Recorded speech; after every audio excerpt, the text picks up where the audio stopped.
नमस्कार दोस्तों, मैं अंकुर उपाध्याय स्वागत करता हूं आप सभी का एक बार फिर से अपनी नई वीडियो में।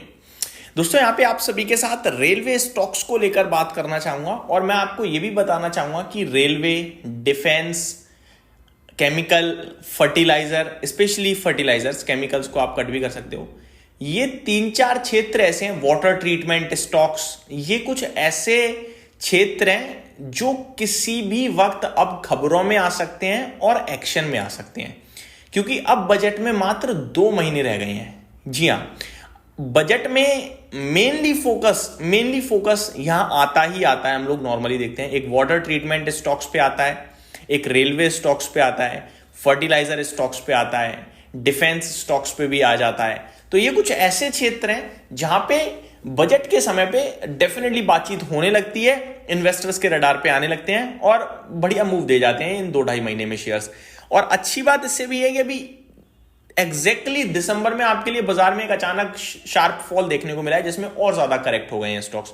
तो यहां मैं पर्टिकुलरली रेलवे के बारे में बात करने वाला हूं और सबसे चहीता स्टॉक रेलवे में है RVNL, 313 रुपए पे है।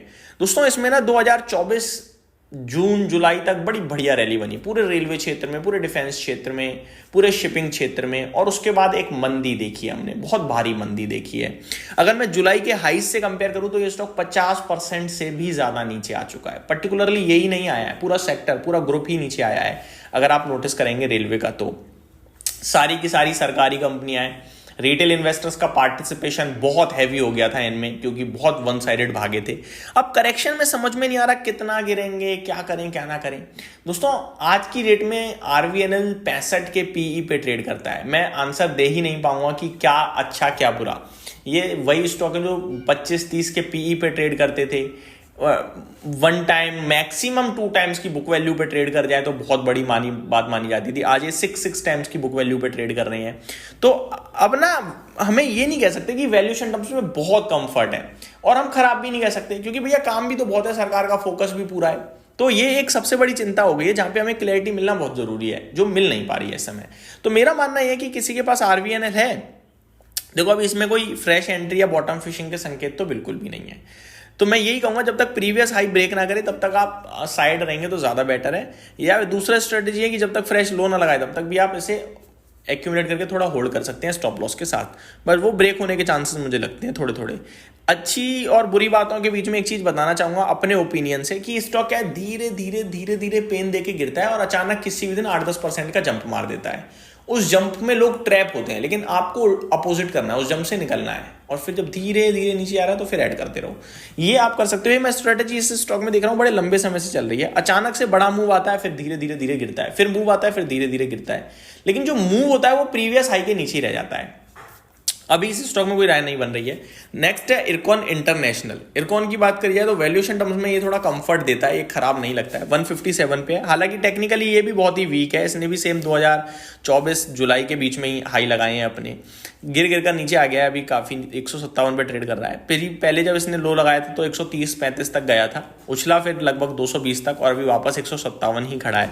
मेरा मानना है कि 130 के ही करीब का आप भी स्टॉप लॉस लगा के इसमें पोजीशन होल्ड कर सकते हो। फ्रेश एंट्री के संकेत इसमें भी नहीं दिख रहे हैं अभी बिल्कुल भी। जंप आएगा, जंप में आप पोजीशन हल्की कर सकते हो चाहो तो, या फिर जंप में आप ट्रेल करना, वो सबसे बेटर रहेगा कि भैया ट्रेल करेंगे, क्या पता जंप बड़ा ही आ रहा हो तो आपको थोड़ा बढ़िया मूव मिल जाएगा। ट्रेल करने से ये फायदा होता है।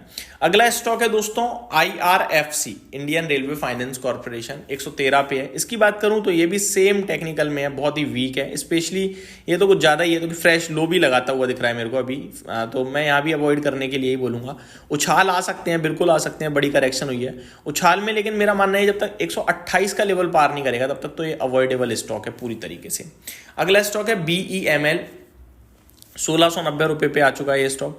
ये तो हद से ज्यादा वॉलेटाइल है, ऊपर जाता है, नीचे आ जाता है, फिर वापस ऊपर चला जाता है। लेकिन इस स्टॉक का चार्ट जो है ना, वो बाकी रेलवे स्टॉक्स की तरह इतना खराब नहीं है। मैं ये कहूंगा ये स्टॉक गिर रहा है, अभी बहुत तेजी से गिरा है, कहीं ना कहीं ये ठीक लग रहा है। स्टॉक में अराउंड 1550 के समथिंग में सपोर्ट दिखते हैं मुझे, वो लेवल जल्दी से ब्रेक नहीं होगा, आप इसको होल्ड कर सकते हैं। अगला स्टॉक है दोस्तों रेलटेल। रेलटेल की बात करें तो ये भी एग्जैक्टली बाकी रेलवे स्टॉक्स की तरह ये डैमेज टाइप काफ़ी वीक परफॉर्मेंस दिख रही है। रिसेंटली इसने भी अप्रैल में 300 रुपये के समथिंग का 280 के समथिंग का लो लगाया था और फिर उछाल मारा 444 तक, यानी 50% कूद गया था नीचे से, और अभी गिरते गिरते दोबारा 330 आ गया है। तो मैं ये कहूँगा उछाल जरूर आएंगे, उछाल में आप एग्जिट के मौके तलाश सकते हैं। बाकी अगर किसी के पास है तो फ्रेश लेने का अभी बिल्कुल भी इनमें मौका नहीं बन रहा है दोस्तों। बट ये ऐसे स्टॉक हैं जिन्हें आप बेच कर भी नहीं जा सकते हो। जैसा कि मैंने बोला, गिरते बहुत धीरे धीरे हैं, पूरे महीने गिरते रहेंगे और महीने के अगर 2 दिन भी ऊपर आ गए ना तो ये पूरे महीने को कवर कर देते हैं और फिर गिरते हैं। ये केस चल रहा है इन स्टॉक्स में। तो अभी ये पेशेंस भी टेस्ट नहीं बोलूंगा, मतलब ध्यान में नहीं है किसी के, ऐसा लग रहा है कि अलग पड़े हैं किसी कोने में, वो क्षेत्र बन चुका है अभी ये। तो ये मेरी तरफ से एक शॉर्ट सिंपल अपडेट थी। उम्मीद करता हूँ डिटेल्स पसंद आई होंगी। Thank you so much for watching this video. Have a great day guys.